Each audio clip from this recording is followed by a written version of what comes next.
dina indallahil Islam bermakna Ali Imran di ayat 19. Allah jelaskan lagi di Ali Imran ayat 85. Itu namanya tafsir Quran bil Quran. Dalam ilmu usul tafsir ada tafsir Quran bil Quran, Quran bil hadis. Ada banyak metode tafsir, ada tafsir riwayah, tafsir juga dengan ra'yi, dengan akal pun juga ada.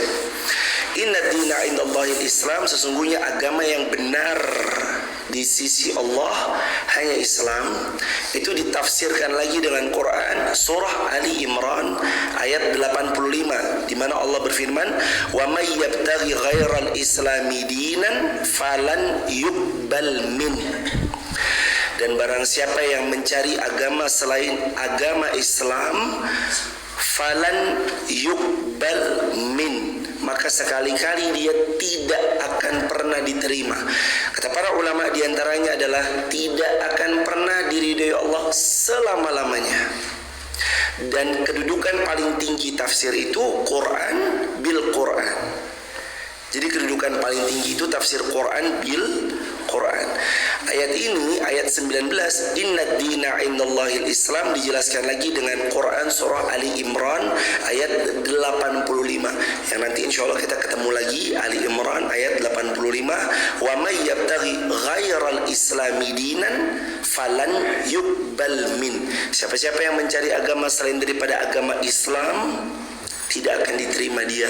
Bahkan kata para ulama, Allah tidak ridha kepada mereka yang mencari din ghairal Islam, agama selain daripada agama Islam. Melalui ayat ini, sebagian ulama juga menjelaskan bahwasanya agama yang diridhoi sisi Allah hanyalah Islam, tidak ada yang lain. Juga dalam ayat ini Allah ingin menegaskan bahwa la ma'buda bihaqqin ilallah, enggak ada yang berhak diibadahi dengan benar kecuali Allah. Jadi kalau ada orang mau ibadah hanya Allah, ada orang dia benar-benar mau menyembah hanya kepada Allah, enggak boleh sedikit pun dia mensekutukan Allah dengan sesuatu pun. Selanjutnya Allah mengabarkan juga kepada orang-orang yang diberikan kitab sebelumnya bahwasanya ia harus tunduk kepada apa yang Allah turunkan kepada hambanya Nabi Muhammad sallallahu alaihi wasallam. Dulu Allah turunkan suhuf kepada Nabi Ibrahim, Allah turunkan Taurat kepada Nabi Musa, Allah turunkan Injil kepada Nabi Isa. Allah mau beritahu, setelah ayat ini turun, inna dina indallahil Islam, gak boleh ada yang percaya kepada itu. Maksudnya percaya dalam hal ini sudah tidak berlaku. Kalau iman wajib, karena rukun Islam yang rukun iman yang ketiga setelah iman kepada Allah, malaikat, yang ketiga kitab. Kita percaya wajib, tapi menjadikan itu sebagai referensi sumber hukum. Sedangkan sudah sempurna Islam dengan Al-Quran, tidak. Jadi saya ulangi kalimat saya. Kalimat makna daripada kita wajib mengimani kitab sebelum Al-Quran, wajib, harus, rukun iman yang ketiga. Tapi menjadikan itu sebagai sumber hukum setelah Allah turunkan pada kita Al-Quran, tidak lagi. Karenanya Allah menegaskan setelah ayat ini turun, kitab-kitab setelah Al-Quran itu Allah turunkan kepada hambanya Muhammad SAW, yang wajib diimani hanya Quran, yang lain diimani secara dalam tanda petik. Ya, dulu telah pernah turun ayat kitab sebelum Al-Quran, tapi tidak lagi menjadi sumber hukum, landasan hukum daripada orang-orang yang beriman kepada Allah dan Rasulnya. Selanjutnya, wa makhtalafal ladzina utul kitab illa min ba'di ma ja'ahumul ilmu baghyam bainahum. Allah berfirman, tidaklah orang-orang yang telah diberi Alkitab berselisih kecuali sesudah datang pengetahuan kepada mereka. Lalu setelah datang pengetahuan kepada mereka, mereka berselisih juga sebab karena kedengkian yang ada di hati-hati mereka. Sebagian ulama berpendapat maksudnya adalah tidak ada yang menghalangi mereka untuk beriman kepada Al-Quran. Tidak ada yang membuat mereka terhalang untuk terus mengimani Al-Quran, mempercayai yang kemarin kita bilang adab kita baca, pahami, hafalkan, amalkan, ajarkan. Gak ada yang membuat mereka terhalang dari BPHAA, baca, pahami, hafalkan, amalkan, ajarkan lagi, kecuali baghyam bainahum, karena dengkinya yang ada dalam hati mereka kepada Al-Quran. Jadi kalau jamaah mau lihat gimana orang-orang itu terdahulu, mereka menolak kebenaran Al-Quran yang sudah datang kepada baginda Rasulullah Muhammad SAW. Faktornya itu, salah satu faktornya dengki, baghyam bainahum. Juga disebutkan oleh Al-Imam Ibnu Katsir rahimahullah, kedengkian itu membuat mereka membenci Al-Quran, membenci Islam. Terus yang kedua, kedengkian itu kata Al-Imam Al-Hafiz Ibnu Katsir membuat mereka membelakangi Al-Quran, lalu menolak kebenaran. Jadi yang kedua, gara-gara dengkinya, yang pertama mereka membenci, yang kedua menolak kebenaran yang datang dalam Al-Quran. Al-Imam Syafi'i pernah mengatakan, wa ainur ridha, dan mata itu kalau udah ridha, mata ini akan selalu mencintai apa yang dia ridhoi. Jadi mata kalau udah terlanjur cinta sama seseorang, mata ini akan cenderung ridho atas apapun yang orang itu lakukan. Sebaliknya, kalau mata ini udah memandang dengan kebencian, apapun yang dia lakukan, sebaik apapun yang orang itu kerjakan, sama aja buat dia, gak akan pernah ada bagus-bagusnya karena matanya ditutup dengan kebencian. Makanya jamaah yang dirahmati Allah, beliau mengatakan tidak ada orang yang sudah diliputi hatinya dengan kedengkian kecuali dua. Satu, benci. Dua, menolak kebenaran dan membelakangi firman-firman Allah Subhanahu wa taala. Itulah yang disebut dengan baghyam bainahum. Wa may yakfur bi ayatillah. Selanjutnya Allah Subhanahu wa taala mengungkapkan, wa may yakfur bi ayatillah, barang siapa yang kufur. Apa makna kufur? Ingkar, menutup diri, kufur, kafir, menghijabi diri dari suatu kebenaran yang boleh jadi akan datang, itu disebut dengan kufur. Wa may yakfur bi ayatillah, barang siapa yang kufur dengan ayat-ayat Allah, yaitu dia mengingkari apa-apa yang Allah turunkan dalam Al-Quran. Ada banyak orang mendapatkan insight Al-Quran tapi tidak benar-benar mau mengambil itu sebagai sepenuhnya hukum. Ada orang yang beragama model prasmanan. Ini suka, saya ambil. Ini gak suka, gak saya ambil. Ini suka, saya mau. Ini gak suka, saya gak mau. Gak bisa beragama model prasmanan jemaah. Beragama itu semuanya. Beragama itu seperti untaian kalimat para sahabat, sami'na wa ata'na. Kami dengar, kami taat. Wa may yakfur bi ayatillah, dan barang siapa yang mereka kufur dengan ayat-ayat kami, kata Al-Imam Ibnu Katsir, mereka menolak ayat-ayat Allah walau hatta sebagian. Jadi mereka ini nolak, enggak semuanya, tapi sebagian. Maka sawaun minkum, mereka itu sama seperti orang menolak semua ayat dalam Al-Quran. Jadi kalau mereka itu nolak walau hatta cuma sedikit aja ayat Al-Quran, mereka itu sama aja kayak orang-orang yang nolak semua ayat-ayat Al-Quran. Karena gak boleh, satu pun ayat ditolak gak boleh. Wajib untuk seorang mukmin muslim mengimani semua ayat Al-Quran. Kalaupun ada yang belum bisa diamalkan, wajib buat dia tetap mengimaninya, dan wajib buat dia untuk mengupayakan amalkan, ajarkan sama yang lain. Wa may yakfur bi ayatillah fa innallaha sari'ul hisab. Siapa-siapa yang dia kufur kepada ayat-ayatnya Allah, sungguh Allah maha cepat hisabnya. Makna cepat hisabnya kata para ulama, diantaranya Al-Hafiz Imam Ibnu Katsir, Allah memberikan balasan atas apa yang dia lakukan di dunia sebelum di akhirat disempurnakan padanya. Saya ulangi, Allah maha cepat hisabnya. Maknanya kata Al-Hafiz Ibnu Katsir, Allah memberi balasan untuknya di dunia sebelum dibalas sempurna di akhirat. Jemaah, kapan hisab itu dimulai? Yaumul hisab, sari'ul hisab, fa inna Allah sari'ul hisab. Dimulai sejak kita di dunia sebelum disempurnakan di akhirat. Orang-orang yang culas, menipu, berbohong, bawa kabur uangnya orang, orang-orang yang dia zalim sama orang, yang dia korupsi proyek-proyek, dan orang-orang yang tidak amanah, sebelum di akhirat disempurnakan, di dunia sudah dapat balasannya dulu. Itu makna sari'ul hisab. Makanya dalam ayat Al-Quran, yaumul hisab, hari perhitungan, itu sebenarnya udah dari sekarang jemaah. Di antaranya Al-Hafiz Ibnu Rajab Al-Hambali mengatakan demikian, Al-Hafiz Ibnu Katsir mengatakan demikian, Imam Al-Hafiz At-Tabari mengatakan demikian, Imam Qurtubi, hatta jemaah Sayyiduna Abdullah bin Abbas pun mengatakan demikian.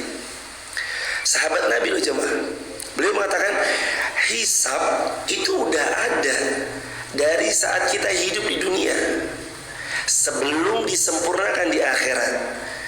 Jadi di dunia orang-orang yang bohong, culas, korupsi, gak amanah terhadap amanah, berkhianat, sebelum disempurnakan di akhirat itu, di dunia pasti dapat duluan jemaah. Hidup tidak tenang itu bagian dari azab. Terus-terusan gak nyaman karena dikejar oleh KPK, itu bagian daripada azab. Hidupnya digemuruhi, dihantui rasa khawatir, bagian daripada azab. Berikutnya, orang gak percaya lagi sama dia karena dia menciderai amanah, bagian daripada azab. Dia terkenal sebagai pembohong sehingga banyak orang gak mau mendekat padanya, itu bagian daripada azab. Jadi kalau ada orang nanya, kapan yaumul hisab?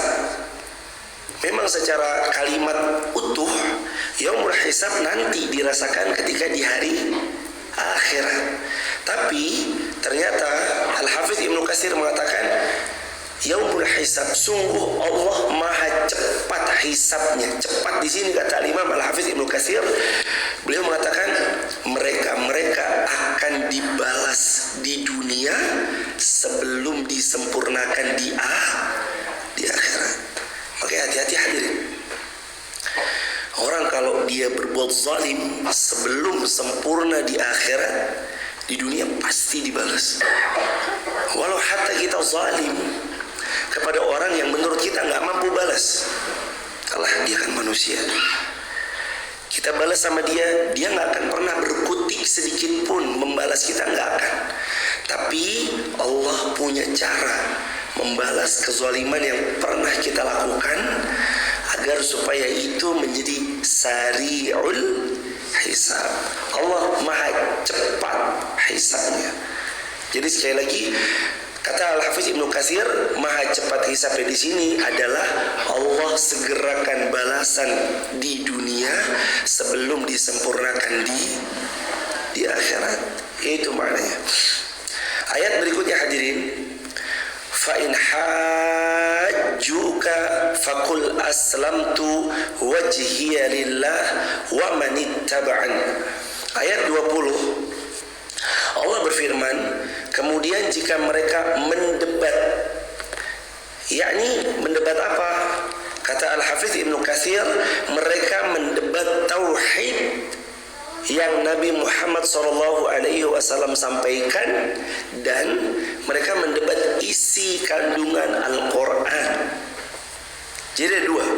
Yang pertama, mereka mendebat tauhid yang Nabi SAW ajak sama mereka. Nabi didebat, wahai Muhammad, sembah Tuhan kami, kami sembah Tuhanmu. Bahkan mereka tuh buat bergaining position supaya nggak ada istilah tauhid. Yang ada adalah Tuhan kita tuh sama loh. Buktinya apa? Jamaah nanti buka Al-Quran daripada surah yang dibaca imam kita semalam. Qul ya ayyuhal kafirun. Surah Al-Kafirun itu di antara asbabun nuzul ayatnya, datang Abu Jahal kepada baginda Nabi membawa beberapa pemuka-pemuka kaum kufar Quraisy. Lalu Abu Jahal mengatakan, wahai Muhammad, sembah Tuhanku atau berhala-berhala ini sehari aja, kami sembah Allahmu sehari. Wahai Muhammad, sembah Tuhan kami satu hari, kami sembah Allahmu sehari. Apa kata Nabi? Tidak. Datang lagi berikutnya, wahai Muhammad, sembah Tuhan kami sehari, kami sembah Tuhanmu seminggu. Kata Nabi Muhammad, tidak. Wahai Muhammad, sembah Tuhan kami sehari, kami sembah Tuhanmu setahun. Sebenarnya kalau dalam kacamata duniawi, untung. Cukup nyembah berhala sehari, beliau nyembah Allah setahun. Tapi Nabi bukan orang yang menjual imannya dengan harga yang murah, thamanan qalil, enggak. Nabi mengatakan tidak. Datang lagi berikutnya beliau, wahai Muhammad, sembah Tuhan kami berhala-berhala ini sehari, kami akan sembah Tuhanmu abadan selama-lamanya. Sebenarnya untung, tapi Nabi tetap mengatakan tidak. Makanya turun ayat Qul ya ayyuhal kafirun la a'budu ma ta'budun ila akhiri. Sampai closing statementnya adalah lakum dinukum waliyadin. Bagimu agamamu, bagiku agamaku. Ayat ini sebenarnya adalah penolakan mereka terhadap tauhid yang Nabi serukan. Rabbuna wa rabbukum Allah. Rabbuna wa rabbukallah. Rabb kita itu Allah loh. Tuhanku, Tuhanmu Allah. Jangan lagi sembah-sembah berhala, jangan lagi sembah-sembah gandum yang kalian buat untuk jadi patung, jangan lagi sembah begini dan begitu. Lucunya mereka, saat mereka kelaparan, Tuhannya mereka makan sendiri karena Tuhan mereka terbuat dari gandum-gandum yang mereka bentuk dan mereka serupakan seperti patung. Lalu pas mereka lapar, mereka makan lagi Tuhan-Tuhan mereka yang mereka buat-buat sendiri. Nabi menyeru kepada tauhid, la ilaha illallah, la ma'budu bihaqqin illallah. Enggak ada Tuhan selain Allah, tiada yang berhak diibadahi dengan benar kecuali Allah. Begitu diserukan, mereka nolak. Enggak ada ya Muhammad, berhala ini Tuhan-Tuhan kami. Enggak ada ya Muhammad, kami ini jemaah. Kami ini Tuhan-Tuhan mereka-mereka yang selalu beribadah kepada kami. Bahkan Nabi Musa berlawanan dengan Fir'aun yang Allah kuasakan padanya 2/3 dunia. Fir'aun mengatakan, faqala ana rabbukumul a'la. Aku Tuhanmu yang paling tinggi. Istananya istana yang paling tinggi, tempatnya tempat yang paling tinggi, kekuasaan yang tertinggi, kekuatan yang tertinggi, harta kekayaan yang tertinggi. Sampai Fir'aun mengaku Tuhan, tapi ujung-ujungnya ditenggelamkan. Bahkan Nabi Ibrahim punya lawan Namrud mati cuma gara-gara lalat yang masuk ke dalam hidungnya. Allahu Akbar walillahirrahman. Fa in hajjuka, mereka mendebat. Fa in hajjuka, mereka berkata-kata yang enggak pantas terhadap tauhid yang Nabi SAW ajak kepada mereka. Terus yang kedua, mereka menolak semua isi ayat Al-Quran. Wala'iyadzubillah. Maka katakan kepada mereka, aku menyerahkan diriku kepada Allah, dan demikian pula orang-orang yang mengikutiku. Jamaah, orang-orang beriman punya prinsip yang diajarkan di ayat ini. Fa in hajjuka, jadi kalau orang-orang kufur itu debat kita, orang-orang munafik menolak dan memutarbalikkan ayat, faqul, Allah beritahu sama kita untuk segera punya prinsip. Faqul, Allah beritahu sama kita untuk segera memproklamirkan, mendeklarasikan, segera buat status dengan terang benderang di status Instagram, TikTok, WhatsApp, YouTube, untuk bilang apa? Faqul, terangkanlah oleh kalian jelas-jelas, katakan oleh kalian dengan terang, proklamirkan oleh kalian dengan tegas, aslamtu wajhiya lillah wa manittaba'an, saya Islam. Proklamirkan bahwa dirimu adalah seorang muslim. Faqul, bilang sama kalian semua, aslamtu, saya muslim. Saya menyerahkan semuanya kepada Allah, wajhi lillah. Saya serahkan semuanya untuk mengharap wajhi lillah. Cuma mengharap siapa? Wajahnya Allah. Wa manittaba'an, dan orang-orang yang mengikutiku, mereka pun juga sama, menyerahkan semuanya kepada Allah. Dalam bahasa Al-Quran, Al-Baqarah ayat 207, dalam bahasa Al-Quran Al-Bayyinah ayat yang kelima, intinya adalah ibtigha'a mardhatillah. Itu aja intinya.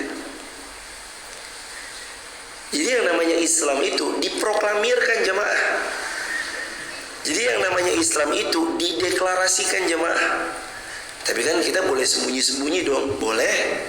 Kalau amal salih, amal salih, sedekah, mau sembunyi-sembunyi, sudah khatam kita bahas Al-Baqarah 271, Al-Baqarah 274. Di antara kalimatnya Allah berfirman, in tubdus sadaqati fani'im mahi wa in tukhfuha wa tu'tuhal fuqara fahuwa khairul lakum. Kalau kamu terang-terangan sedekah itu baik, kamu sembunyi-sembunyi itu lebih baik. Pilihannya baik dan lebih baik. Itu kan bab sedekah. Kalau bab ini bab iman, bab iman itu nggak sama bab sedekah. Bab sedekah sembunyi-sembunyi boleh, terang-terangan boleh. Bab iman nggak boleh sembunyi-sembunyi. Apa agamanya? Mohon maaf, privasi ya. Nggak boleh bilang gitu. Apa agamanya? Islam. Fakul aslamtu. Jadi bab sedekah itu beda sama bab iman. Sedekah boleh sembunyi-sembunyi, boleh terang-terang. Kalau iman nggak bisa sembunyi-sembunyi. Iman itu bilang, apa agamamu? Islam. Kan kalimatnya jelas, inna dina indallahil Islam. Nggak boleh dibilang apa agamanya. Mohon maaf, ranah privasi ya. Nggak bisa jemaah. Orang mukmin, muslim bangga sama Islamnya. Apa agamanya? Islam. Makanya ada namanya fakul aslamtu wajhiya lillah. Ayo proklamirkan, deklarasikan, tampakkan keimanan. Iman ini tuh ditampakkan, bukan untuk disembunyikan. Kenapa? Satu, memang itu yang Allah perintahkan. Dua, kenapa iman ditampakkan? Syiar, wa may yu'azzim sya'airallah fa innaha min taqwal qulub. Al-Quran surah Al-Hajj ayat 32, Allah berfirman, barang siapa yang mengagungkan syiar agama Allah, itu ciri hatinya bertakwa sama Allah Subhanahu wa taala. Wa may yu'azzim, bahkan kata Al-Hafiz Imam Ibnu Katsir, yu'azzim di sini itu orang yang selalu dan selalu meninggikan, mengagungkan, memuliakan agama Allah. Bahkan tidak ada hari kecuali syiar agama Allah terus dia langsungkan. Sebagaimana Al-Hajj ayat 32 dijelaskan sama Nuh. Quran surah Nuh, Nabi Nuh mengatakan, da'autu qaumi lailau wa nahara, sungguh aku mendakwahkan kaumku lailan, setiap sepanjang malam, wa nahara, dan setiap siang. Artinya pagi, siang, sore, malam mendakwahkan. Pagi, siang, sore, malam mengajarkan ilmu. Pagi, siang, sore, malam menyiapkan kebaikan. Pagi, siang, sore, malam gak pernah absen dari mendakwahkan tauhid. Makanya seperti itu jemaah. Fakul aslamtu artinya adalah hendaknya kalian memproklamirkan keislaman kalian, wajhiya lillah, hanya mengharap wajahnya Allah, nggak ada yang lain. Hadirin, zaman dulu ada munafik jemaah, namanya Abdullah bin Abi Salul atau Abdullah bin Ubay bin Salul. Namanya itu bagus, Abdullah. Kata Nabi, sebaik-baik nama itu Abdullah, summa Abdurrahman, summa Abdurrahim. Sebaik-baik nama itu Abdullah, Abdurrahman, Abdurrahim, dan nama-nama yang disematkan nama Allah atasnya. Abdul Somad, Abdul Razzaq, Abdul Jabbar, Abdul Qudus, dan seterusnya. Tapi Abdullah bin Abi Salul, jadi sholat belakang Nabi, ngaji bareng Nabi, ikut melihat Nabi. Beliau juga membersamai beberapa para sahabat-sahabat Nabi. Tapi kalau beliau balik kepada gerombolannya munafik, beliau bilang, kita mah gak percaya sama Muhammad. Ini Abdullah bin Ubay bin Salul, sholat itu di belakang Nabi jemaah. Beliau sholat dalam, tapi gembongnya munafik beliau. Kalau di hadapan Nabi pura-pura beriman, balik kepada kaumnya gak percaya sama Muhammad. Orang munafik itu punya dua karakter. Karakter pertama, di hadapan orang beriman menampakkan keimanannya. Kembali kepada kaumnya, orang-orang munafik menampakkan kemunafikannya. Atau dalam kata lain, orang munafik itu memperlihatkan iman, menyembunyikan kebencian kepada Islam. Munafik. Makanya dalam ayat ini Allah mempertegas wajhiya lillah. Jangan sampai kamu itu mencari pujian manusia dalam keislamanmu, kecuali yang kalian cari hanyalah wajahnya Allah aja, jangan yang lain. Dan sebisa mungkin wa manittaba'an, ayat ini memang seruan kepada baginda Muhammad SAW untuk mempertegas pengikut-pengikut saya beriman sama Allah. Kalau kita, kata para ulama sebagian kecil beliau berpendapat, hendaknya tiap-tiap orang menjalankan kewajiban syiar yang Nabi telah ajarkan. Kata Nabi berbunyi, ballighu anni walau ayat. Wa manittaba'an di sini kalau Nabi umatnya, kalau kita hendaknya ngajak kepada saudara-saudaranya. Kalau Nabi kepada umatnya, kalau kita hendaknya ngajak kepada saudara-saudara kita. Ud'u ila sabili rabbik, An-Nahl ayat 125, Allah berfirman, ajak banyak orang untuk kembali ke jalan Allah. Ajak banyak orang untuk ingat sama Allah. Gak bisa jemaah jalan sendiri atas ilmu yang telah pernah kita mulai. Kalaupun itu memang kembali kepada diri sendiri untuk mengawali, iya. Tapi setelah berjalan perlahan, tetap tugas kita BPHAA. Setelah dibaca, P dipahami, H dihafalkan, A sudah kita amalkan, masih punya tugas satu lagi apa? Ajarkan lagi sama yang lain. Kata Nabi SAW di riwayat Imam Bukhari dengan sanad yang sahih, ballighu anni walau ayat. Ajarkan, sampaikan. Coba kalian itu ikutlah, sampaikan satu ayat aja dariku yang kalian tahu kepada sesama kalian. Itu maknanya juga ajarkan apapun yang kita ketahui, tentu setelah sebelumnya kita mengamalkan apa yang kita punyai. Faqul aslamtu, maka deklarasikan olehmu bahwa engkau adalah orang Islam, wajhiya lillah, tujuannya mencari wajahnya Allah, wa manittaba'an, ajak orang-orang untuk kembali kepada Allah. Deklarasikan juga bersama orang-orang yang terus kembali kepada Allah. Qul hadhihi sabil, dan katakan jugalah. Jadi kalau dalam Al-Quran itu ada dua kali metode pengulangan. Jadi kalau ada dua kali Al-Quran itu menyebut metode pengulangan. Faqul aslamtu, udah kan? Terus ada lagi, qul hadhihi sabili. Udah pertama bilang, ayo deklarasikan. Yang kedua, deklarasikan lagi. Maka ini dengan tegas menunjukkan urgensi dari amaliyah yang untuk diamalkan, atau pentingnya satu amalan yang hendak ayat ini sampaikan untuk dilaksanakan. Yang pertama, faqul aslamtu wajhiya lillah wa man ittaba'ani. Yang kedua, qul hadhihi sabili. Ungkapkan dengan tegas oleh kalian, hadhihi sabili, ini jalan saya. Ada kalimat yang para sahabat Nabi itu, ingat ya waktu kita khatamin Sahih Muslim, sahabat Nabi itu punya untayan kalimat apa?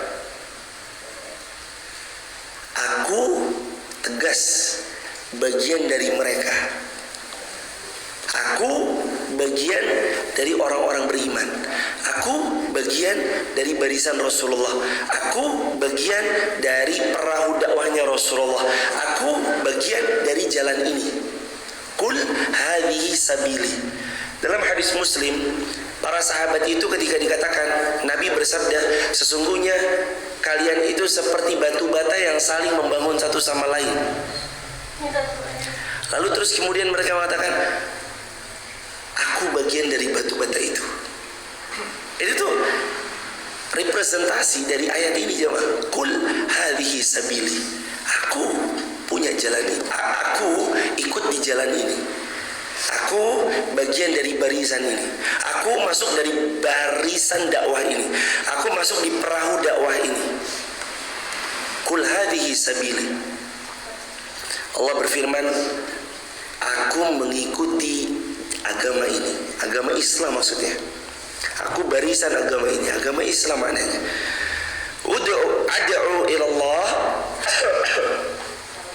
Setelah memproklamirkan kita ikut barisan ini, ad'u ilallah.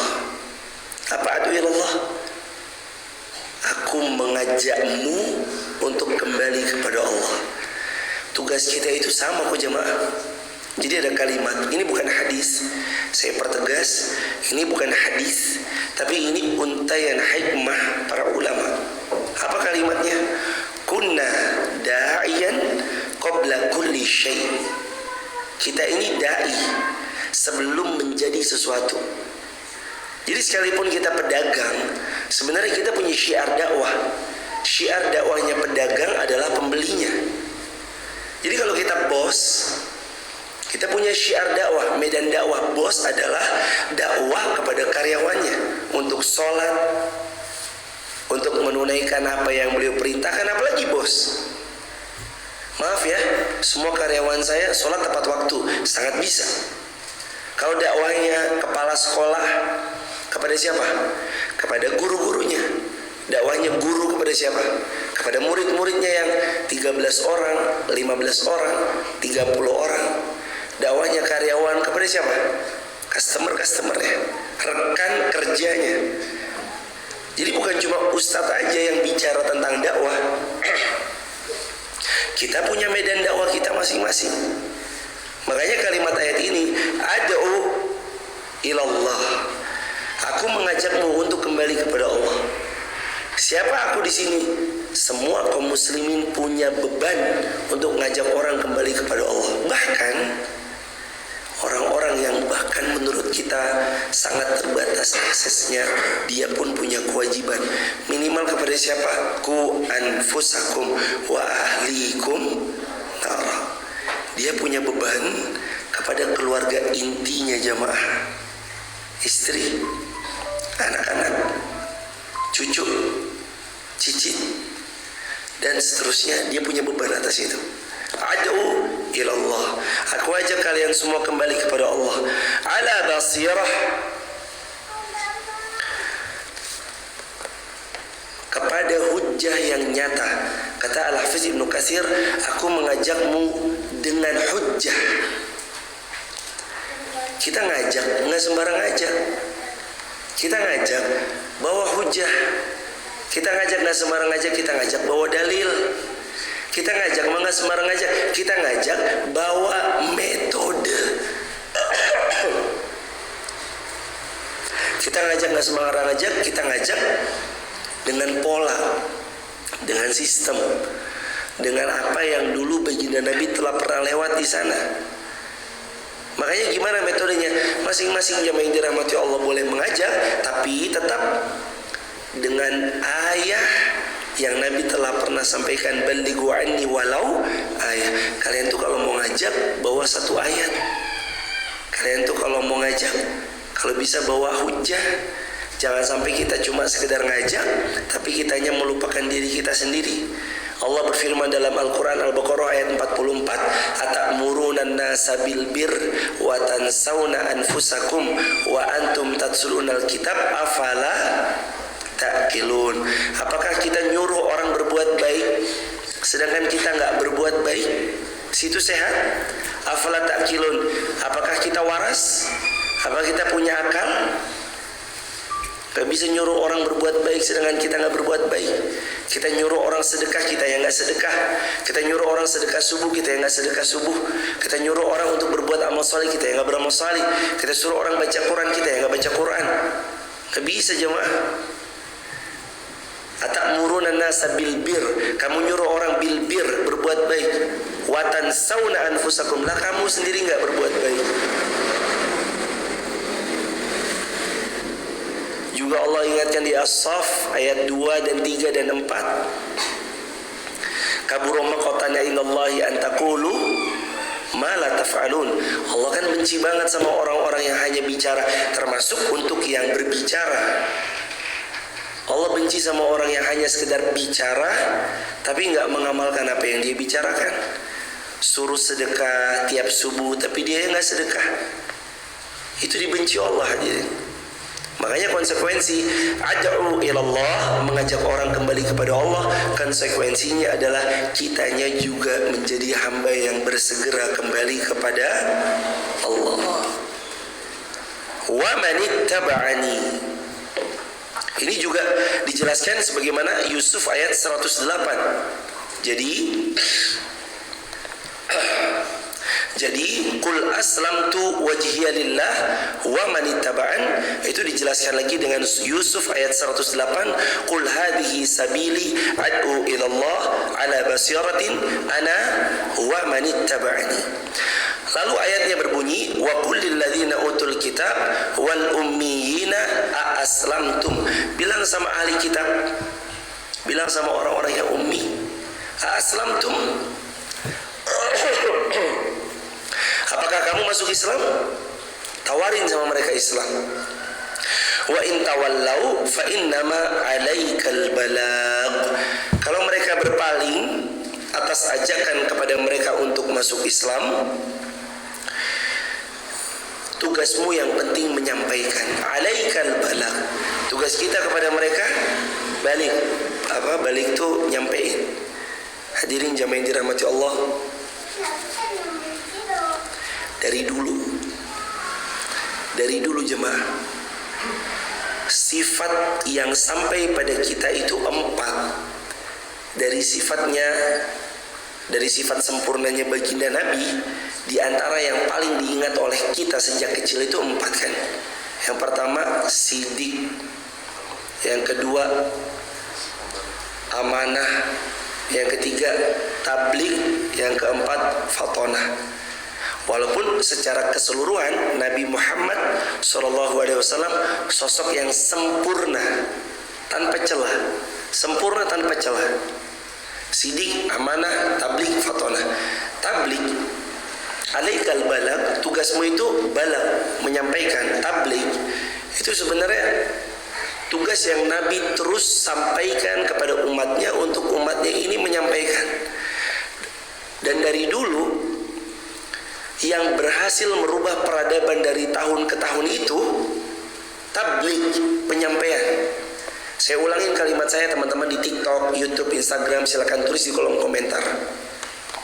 Satu peluru hanya menembus satu kepala, tapi satu kata-kata, tapi satu kalimat bisa menembus jutaan kepala manusia.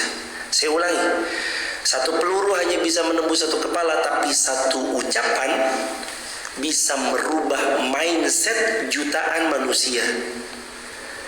Jadi ada rumus sederhana, lalu ternyata dipotong video dalam 7 detik.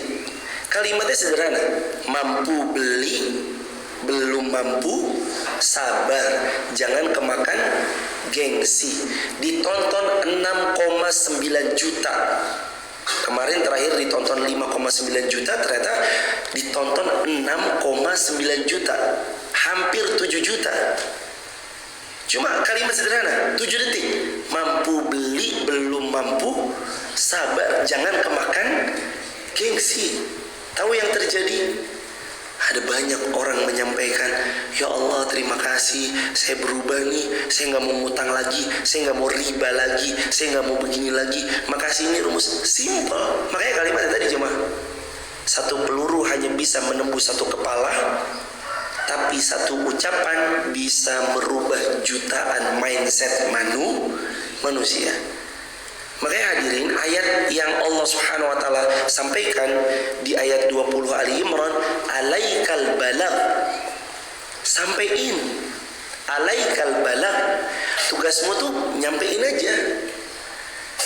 Jamaah tuh hari ini hanya perlu upload sosmed aja, posting di WA, posting di IG, posting di TikTok, posting di sosial media yang jamaah punya, tempat di mana jamaah ada. Cuma perlu itu. Saya nggak bisa buat konten, copy paste. Sekarang banyak, saya nggak bisa copy paste. Ya udah terima jadi aja, tinggal share teruskan. Karena mungkin malas copy dan paste, tinggal share aja. Tugasnya cuma itu jemaah, balik, nyampeinlah kebaikan. Ingat gak Nabi bersabda apa di riwayat Muslim? Man sanna fil Islam sunnatan hasanah kana lahu ajr wa ajru man amila biha min ghairi ayan qusa min ujurihim syai'. Siapa-siapa yang mengawali satu sunnah yang baik, dia share yang baik, terus ada yang ngikutin, falahu ajr, maka baginya pahala, wa ajru man amila biha, dan baginya pahala orang-orang yang mengikutinya, min ghairi ayan qusa min ujurihim syai', tanpa dikurangi sedikit pun pahala orang yang mengikutinya. Allahu Akbar. Jadi kalau jamaah nge-share, Pak Mul kemarin nge-share ke grup postingan doa jelang Ramadan, itu saya baca, Pak Mul dapat pahalanya. Jamaah di situ nonton, ayahanda dapat pahalanya. Kita semua nge-share lagi, dapat pahalanya, terus begitu. Kata Nabi riwayat Ahmad, man dalla alal khair kafaili, siapa yang dia memberi contoh dalam kebaikan, dalla ya dulu nunjukin, dalla ya dulu ngasih tahu, dalla ya dulu itu loh di situ. Cuma gitu doang, cuma nge-share, posting, tapi dia panen kebaikannya. Hari ini jemaah wallah, ulama modern hari ini mengatakan handphonemu surga atau neraka. Ulama modern hari ini mengatakan handphonemu surga atau neraka. Dia bisa membuat kita masuk neraka, tapi ingat, dia juga bisa membuat kita masuk surganya Allah. Maka berhati-hati dengan Mr. Gepeng yang satu ini. Ini Mr. Gepeng bisa membuat kita masuk surga, dan Mr. Gepeng ini juga bisa membuat kita masuk neraka. Terakhir, wallahu basirum bil ibad, dan sungguh Allah maha melihat apa yang hambanya kerjakan. Artinya apapun yang kita lakukan, diketahui manusia atau tidak, Allah tetap tahu. Dideklarasikan atau tidak, Allah tetap tahu. Kita ikut andil secara sembunyi-sembunyi atau terang-terangan, Allah tetap tahu. Tapi dalam bab iman, bab tentang Islam, deklarasikan kul aslamtu, aku adalah orang muslim, itu dideklarasikan. Dan insya Allah jemaah yang dirahmati Allah, dengan dua ayat ini yang tadi kita sama-sama tadabburi berdasarkan tafsiran para ulama, Sayyidina Abdullah bin Abbas, Qurtubi, Tabari, Ibnu Katsir, Al-Hafiz Ibnu Rajab Al-Hambali, kita dapat frame satu wawasan pengetahuan bahwasanya yang namanya iman Islam harus dideklarasikan. Kalau amal salih dalam bentuk sedekah boleh disembunyikan. Kalau zakat disembunyikan atau ditampakkan? Zakat jumhur ulama sepakat ditampakkan, karena hukum bayar zakat adalah wajib. Bahkan jamaah buka kitab, judul kitabnya Ashabur Rasul jilid yang pertama, di bab yang pertama. Ada 4 jilid kitabnya, pernah kita khatamkan di pertemuan-pertemuan kita juga.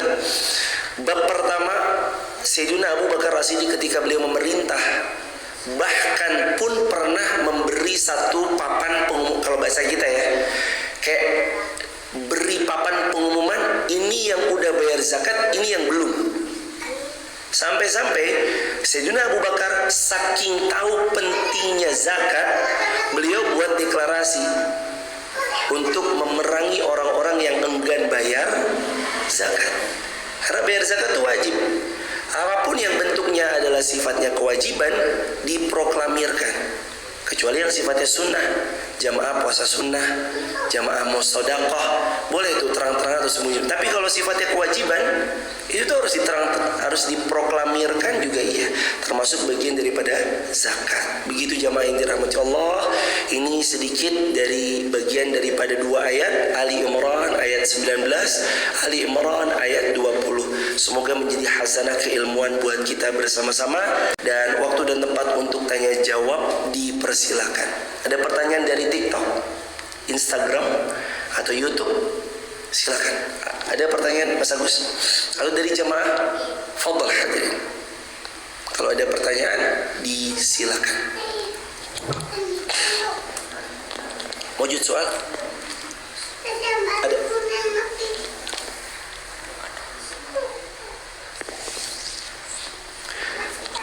Baik jamaah yang dirahmati Allah, sedikit.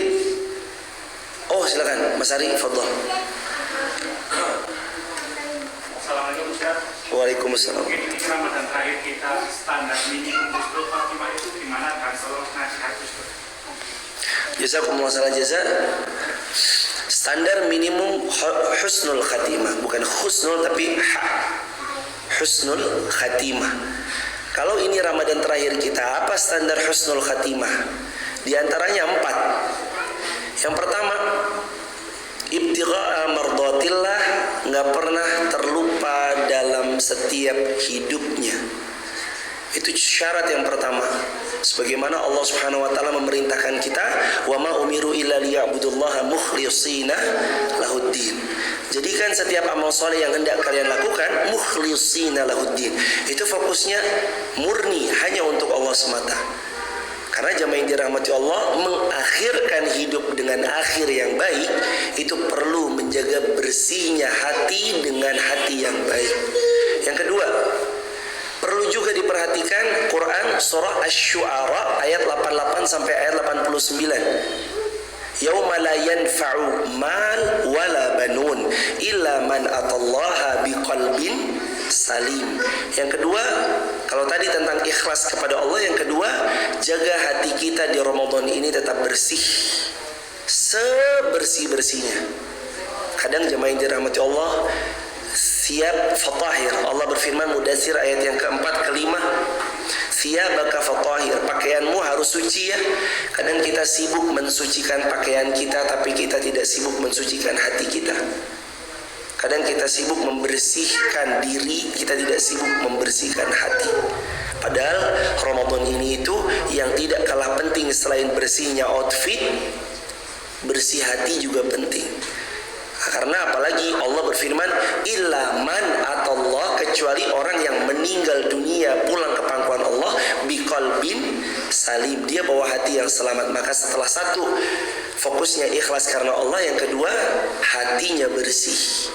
Karena orang-orang yang pulang kepada Allah bawa hati yang bersih, mereka lah orang-orang yang husnul khatimah. Yang ketiga, Nabi bersabda sallallahu alaihi wasallam, la tahqiranna minal ma'rufi syai'a. Riwayat Muslim dengan sanad yang sahih, kata Nabi sallallahu alaihi wasallam, jangan pernah kamu remehkan kebaikan walaupun kecil.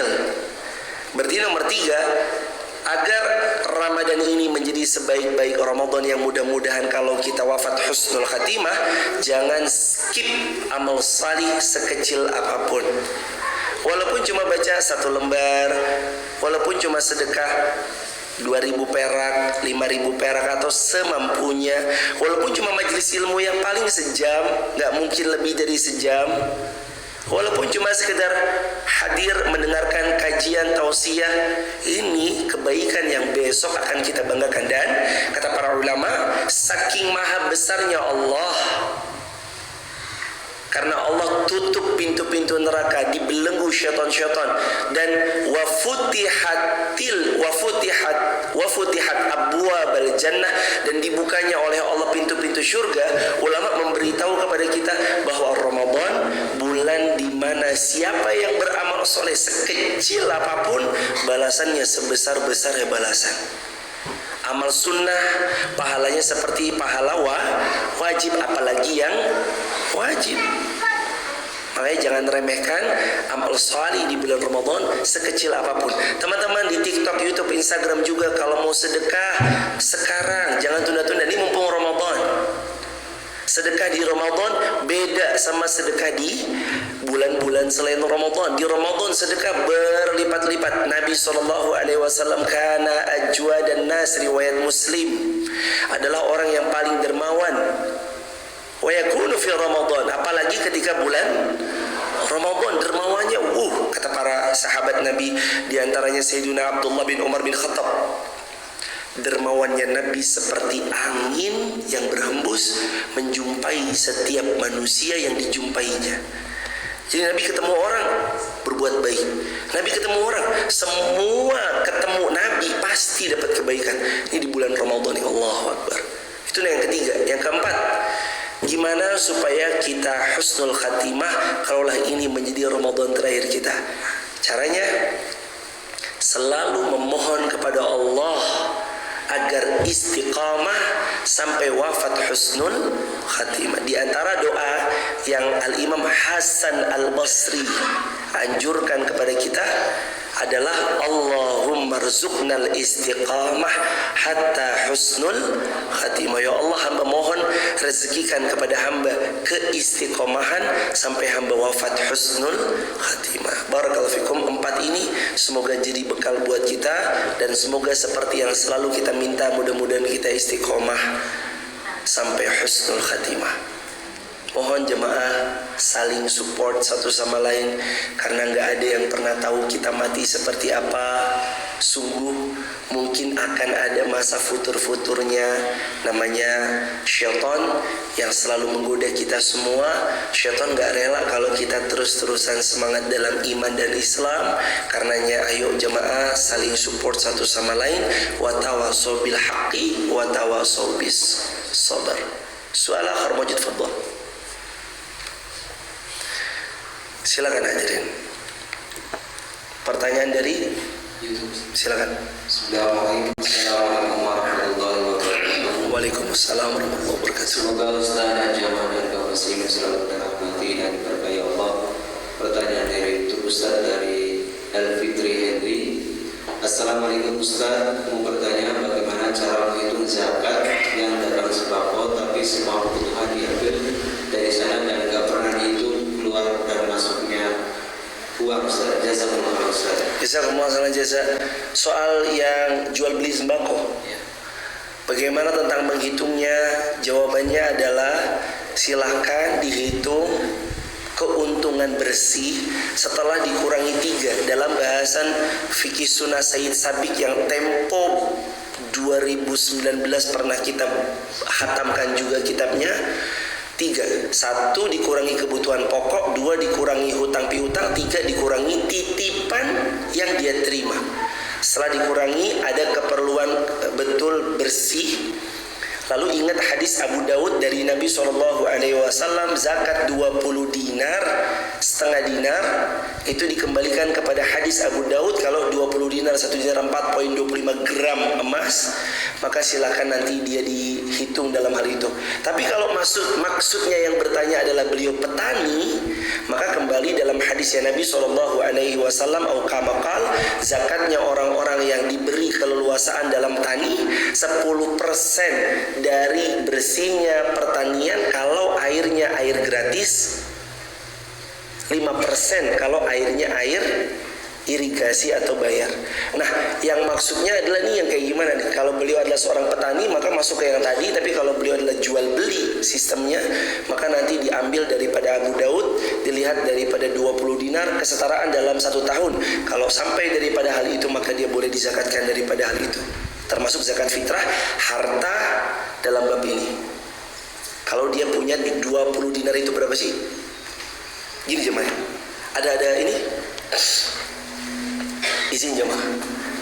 Ini hadis Abu Daud, kata Nabi. Hadis Abu Daud. Kata Nabi SAW, zakat perihal harta dinar. Yaqulu Nabi SAW 20 dinar batas nisab dizakati setengah dinar. 1 dinar adalah 4,25 gram emas. Syarat zakat harta ada 2, 1 haul, 2 nisab. Nisabnya di hadis Abu Daud ini. Haul itu kepemilikan penuh tidak berkurang selama 1 tahun. Masyarakat Indonesia biasanya ngitungnya Ramadan to Ramadan. Padahal bukan Ramadan to Ramadan. Padahal cara menghitungnya adalah kapan uang kita mencapai nisab baru dihitung. Saya ulangi. Zakat ada di hadis Abu Daud tentang zakat harta. Syarat zakat 2, 1 haul, 2 nisab. Haul itu kepemilikan harta yang mencapai nisab selama 1 tahun.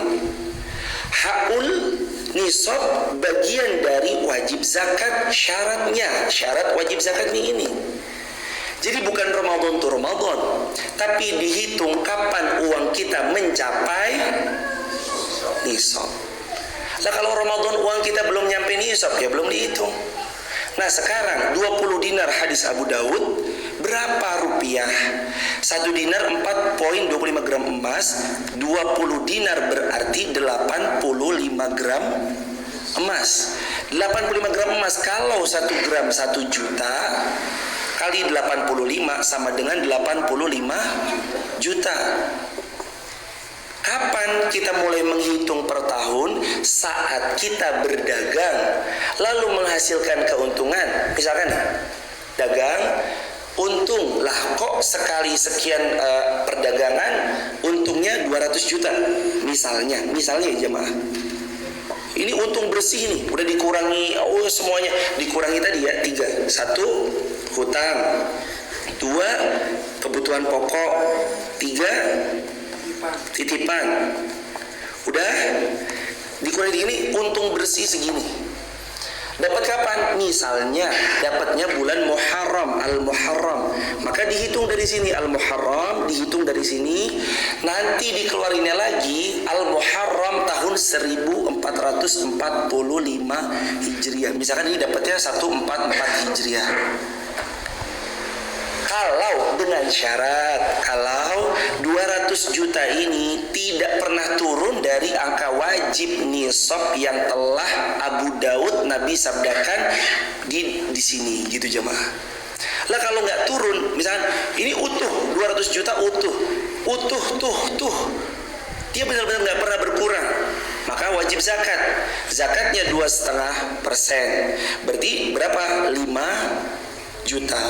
Lebih boleh nggak? Masuk ke dalam ayat. Kalau kamu mau lebihkan dalam amal salih, fahuwa khairul lakum, itu lebih baik bagimu. Nah, kembali lagi jemaah, udah nih, dari sini udah. Kalau satu waktu di bulan Al-Muharram, uang kita kok kita pakai ini untuk dagang, bisnis, sehingga diputar untuk kulaan 150 juta. Lah kan sisanya 50 juta. 50 juta ini kan nggak masuk nih daripada nisab ya kan? Maka tetap tidak dizakati, tapi supaya bersih. Kan tujuannya zakat kan untuk membersihkan. Zakah artinya kan suci, mensucikan harta yang Allah titipkan kepada kita. Maka dikeluarkanlah, kalaupun mereka nggak masuk dalam hitungan zakat, keluarkanlah dalam bentuk infak atau sedekah. Faham sampai sini hadirin? Silakan Anda. Misalnya soal pegawai,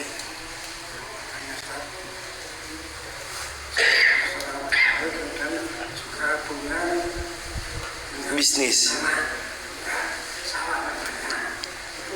Hitungannya secara kalah lama. Itu gimana Ustaz? Tanah yang digunakan, rumah yang dipakai kalau nggak dipakai ada zakatnya, tapi kalau emas dipakai nggak ada zakatnya. Maka kalau jamaah emasnya nggak mau dizakatin, pakai dari sini sampai sini semua. Itulah nggak ada zakatnya. Tapi contoh, saya punya emas, misalkan kita punya emas 200 gram. Udah wajib zakat nih jemaah, karena udah lebih daripada nisab. Ini kan nisabnya segini, hadis Abu Daud nisabnya segini kan. Ini wajib zakat ini. Kalau tidak dipakai, tapi kalau dipakai nggak ada zakat atas harta yang dipakai.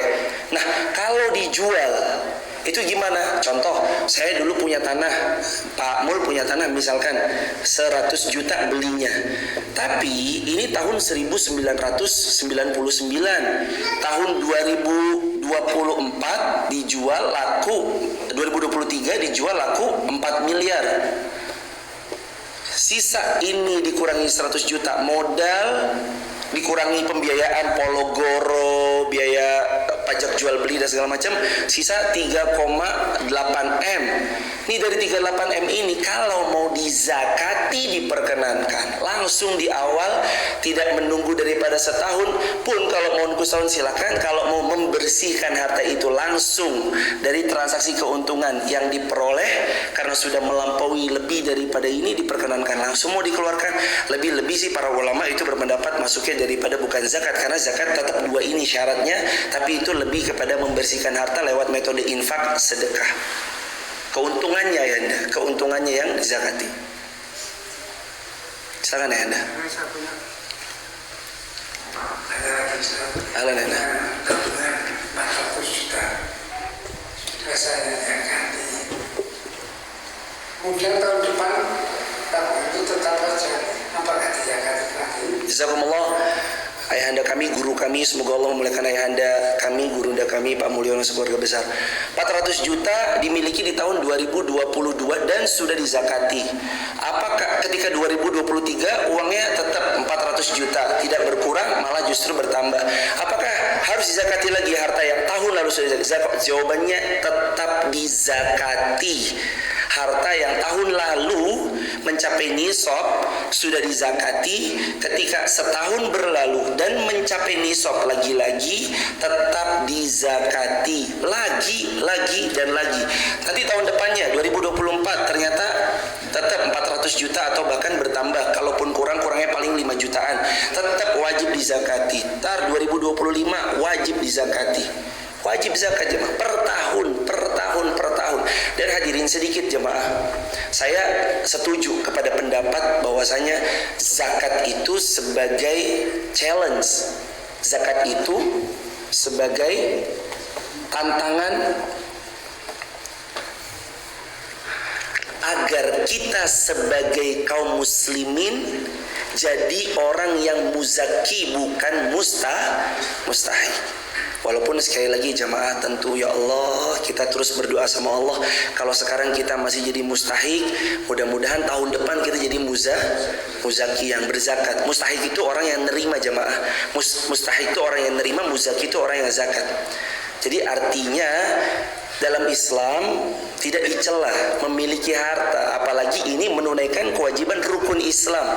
Pertama syahadat, kedua sholat, ketiga zakat, keempat puasa, kelima haji. Kalau bisa lima-limanya tertunaikan, bismillah. Ini kan challenge sebenarnya. Haji itu ya tantangan dari Allah. Bismillah, haji bisa nggak? Bismillah, bisa ya Allah. Yang penting udah daftar dulu. Puasa bisa ya Allah. Sholat bisa ya Allah. Syahadat udah ya Allah, syahadat. Zakat nih, sebenarnya challenge dari Allah supaya kita punya tabungan, yang tabungan kita minimal se-Abu Daud ini jamaah. Tabungan kita tuh minimal se-Abu Daud ini. Supaya apa sih? Bismillah ya Allah, buat hamba mampu zakat ya Allah, gitu jamaah. Makanya para sahabat Nabi itu mereka saling berlomba-lomba untuk jadi muzaki. Ya Allah, mampukan kami berzakat. Ada dalam kisahnya Syekh Mahmud Al-Misri dalam kitab Ashabur Rasul, sahabat Nabi itu memang ada yang miskin, tapi tetap miskin pun mereka heroiknya pas Nabi bilang, ayo siapa yang mau sedekah? Yang kaya-kaya datang kan, pada bawa 1M, 2M, 3M, 1 triliun, 2 triliun dan seterusnya itu. Datang orang miskin kepada Nabi bawa 1 genggam kurma. Ya Rasulullah, saya baru bisa segini, gak apa-apa ya Rasulullah. Itu kata Syekh Mahmud Al-Misri, itu didikan mentalnya baginda Nabi SAW kepada para sahabat, mental muzaki, bukan mustahik. Yang paling harus kita punya mental, minimal mental kita dulu jemaah. Siap berangkat haji? Oh insya Allah berangkat. Hajinya haji apa? Bismillah lah, pokoknya daftar dulu aja. Terus gimana? Zakat? Siap insya Allah tahun ini berzakat. Mentalnya dulu jemaah. Yang penting mentalnya kita dulu. Mental muzaki, jangan mental mustahik. Walaupun tetap perlu berproses, insya Allah Allah sampaikan dengan izin Allah. Sampai sini jelas ayahanda? Silakan ayahanda. Assalamualaikum warahmatullahi wabarakatuh. Waalaikumsalam warahmatullahi wabarakatuh. Tadi kalau tidak salah yang ditanyakan, itu yang saya terima bahwa yang menanyakan tidak ada pembukuan, jadi nggak ditulis. Tadi jawabannya itu kaitannya dengan untung rugi. Padahal namanya untung rugi itu pasti harus ada pencatatan. Nah, maaf, sepaham saya bahwa cara menghitung di akar adalah harta. Jadi harta dikurangi utang, ya, itu uang, dagangan, emas, segala macam dijumlahkan, dikurangi utang, tanggungan, dan titipan dikalikan 2,5%. Itu insya Allah lebih bisa diterapkan pada semua muslim. Tapi kalau dengan menggunakan untung rugi, maaf saya juga begitu mendengar konsep menggunakan untung rugi, kaitannya itu orang itu sangat sulit untuk menunaikan semuanya. Padahal Islam dalam menjalankan ibadahnya insya Allah dipermudah. Sekian, terima kasih. Jazakumullah khairan. Al-Quran surah 2 Al-Baqarah ayat 282. Ya ayyuhalladzina amanu idza tadayantum bidainin ila ajalin musamma faktubuh. Ada konsep dalam Islam, benar yang tadi disampaikan beliau. Ada konsep dalam Islam faktubuh. Faktubuh itu artinya pembukuan. Sebenarnya ayat itu, ayat tentang wahai orang-orang beriman, hendaknya setiap kalian ada transaksi utang piutang, perniagaan yang terkait tentang hal itu, faktubu dicatat, pembukuan. Dalam Islam ini konsepnya memang udah dikenal jemaah. Maka benar tadi kalau beliau mengutarakan adanya pembukuan itu bagus dan penting banget. Dan kalau seperti yang tadi beliau juga sampaikan, bagus sekali jemaah. Tentu kita bisa mengamalkan semua dengan hal itu yang barusan disampaikan. Ada yang tadi dikalikan 2,5% setelah dikurangi 3 ini, utang, pokok, titipan. Begitu. Tinggal nanti adanya pembukaan. Maksudnya gimana sih mas? Jadi ini bukan. Jadi Islam tidak menggunakan konsep untung rugi. Iya. Ya, jadi hartanya itu dihitung, kata orang dagang tadi ya, dagangannya berapa, itu jelas harus membuat pembukuan, punya dagangan apa aja, harganya berapa, otomatis jumlah barang dikalikan harga masing-masing barang, itu ketemu ya, ketemu juga dia punya emas berapa, itu uang emas dihitung semua. Dagangan, contoh dagangan misalnya kita nih dagang, Ya, barang dagangannya 1M misalkan, ya. ini dihitung semua. Itu menggunakan harga beli saat ini. Harga beli saat ini. Ya, dikuruskan. Katakanlah punya beras 100 kilo, sekarang harganya 10.000. Nah, dikatakan beras merek lainnya berapa, jumlah semua itu ketemu nilai dagangan. Lalu dia punya uang tidak? Kalau ada uang dijumlahkan. Punya emas enggak? Punya tabungan enggak? Dijumlah semuanya. Itu. Lalu kalau dia punya orang dagang, dia punya pinjaman jadi sama supaya berapa? Ya kita dikurangi. Dia punya hutang. Nah, kalau punya hutang jatuh tempo yang harus dia bayar berapa? Kurangi. Itu. Lalu baru dikalikan 2,5%.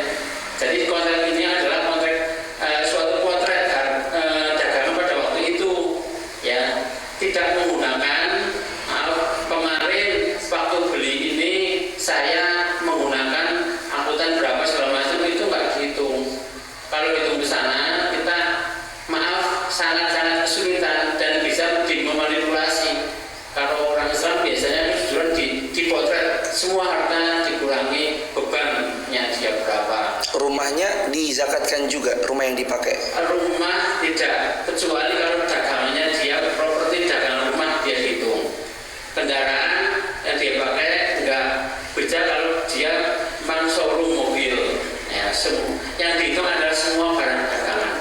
Berarti Semua yang dibayarkan. termasuk tanahnya. Tanahnya tidak. Ya, seperti toko etalasannya tidak, rukonya tidak. Yang dihitung hanya barang dagangannya. Yang dalam upaya untuk mencari ekonomi. Ya berarti sawah itu Tidak hasilnya baru. hasilnya pertanian kan. Dan tidak dihitung kemarin waktu tani saya melakukan modal berapa. Katakanlah modal 1 juta cuma dapat 90. Ya kan tidak. Kalau 90 itu sudah melebihi dari nilai batas harta otomatis tidak terbiarkan. Di Islam tidak mengenal untung rugi, tapi berapa dia mempunyai harta. Harta yang bentuknya dagangan selain tadi yang sawah, tanah, Ya, kecuali kalau jualan tanah, dagangannya tanah, dia otomatis. ya benar jemaah. Piutang yang mungkin kembali, Gimana Ustazah? poin lagi piutang yang mungkin kembali, uang kita yang di tangan orang lain, Oh iya. yang mungkin kembali itu dihitung sebagai kekayaan. Maka tadi kalau di samping itu 150-nya termasuk kekayaan kita, jadi kita tetap menghitung 200 itu ditambah dengan piutang yang kita hutangkan kepada orang lain yang mungkin kembali. Tapi kalau kita mengira wah orang itu nggak mungkin kembalikan, itu tidak dihitung sebagai harta kekayaan kita. Jadi yang tidak mungkin kembali itu nggak usah dihitung, yang dihitung hanya yang mungkin kembali. Itu tambahan 1 poin yaitu piutang. Siap. 4 berarti hutang, pokok, titipan, piutang yang mungkin kembali. Alhamdulillah jemaah, jadi menambah khazanah keilmuan kita. Ini tentang perdagangan, berarti semua daripada yang dagang itu dihitung daripada instrumen dagangnya, bukan gerobaknya dihitung. Tenang aja Mas Priyo, gerobaknya nggak dihitung, meja kursinya nggak dihitung. Itu dihitung. Kalau tanah sebagai aset jual beli ya dihitung. Tapi kalau tanah itu hanya sekedar dipakai, digunakan, tidak dihitung. Pun rumah yang menjadi aset biasa untuk kita pakai ya tidak dihitung, tapi ketika dijual belikan dihitung. Nah, terus ketika nanti rumahnya dijual, Ya kalau dia buka uang, masuk toh jatuhnya, maksudnya masuk dalam harta ini kan, di total harta tabungan yang dia punya plus hasil ini 400 juta Pak Mul plus hasil jual tanah 3,8 dijumlahkan ya. di total, lalu terus kemudian dikeluarkan dalam bentuk zakat. Ya sebenarnya mah kita semua bisa zakat jemaah. Sebenarnya mah insya Allah kalau dihitung-hitung mah kayaknya mah bisa zakat jemaah, insya Allah. Orang sering, maaf, banyak orang itu yang katakanlah punya hutang itu sering menghitung dengan dikurangi hutang semuanya. Nah, yang harus dihitung adalah hutang yang jatuh tempo. Kalau Iya. banyak orang nanti habis saya punya hutang banyak nggak pernah nggak bayar zakat. Yang jatuh tempo aja. Jazakumullah khair. Utang yang jatuh tempo jemaah. Angsuran bulan itu yang jatuh tempo. Angsuran bulan itu. Bukan. Wah kalau utangnya banyak ya nggak ada yang zakat ter. Ya. Sama izin ya jemaah. Ada sebenarnya ya dalam Islam itu Baitul Mal. Kenapa Nabi buat Baitul Mal? Karena itu emang tempat gudangnya kaum muslimin naruh harta di sana emang. Jadi kaum muslimin naruh harta di sana itu zakat, infak, sodako, wakaf ditaruh di sana semua. Bagusnya adalah kalau kita semua sadar bayar zakat, ya insya Allah lah jemaah. Apalagi dikelola dengan pengelolaan yang well, insya Allah itu juga jadi ekonomi power tersendiri buat kaum muslimin. Apalagi mengingat kaum muslimin Indonesia jumlahnya sangatlah banyak. Itu kalau dibangunkan kesadaran ini bagus banget. Ayo jemaah TikTok, YouTube, Instagram, jangan lupa zakat. Khalas, ada lagi tambahan? Ustazah? Seperti kambing ini Ustaz, mungkin kalau saya punya kambing itu sudah sampai nisab tapi tidak diperjualbelikan, maka dihitung dengan jumlah ekornya. Tapi Iya. kalau saya punya kambing itu diperjualbelikan, maka zakatnya saya tidak menghitung ekor, tapi menghitung penjualan itu tadi seperti tadi. Jadi asetnya kambing saya itu berapa? Itu kalau jual beli. Tapi kalau kambingnya cuma dimutok, saya tidak jual, cuma buat duit-duit, maka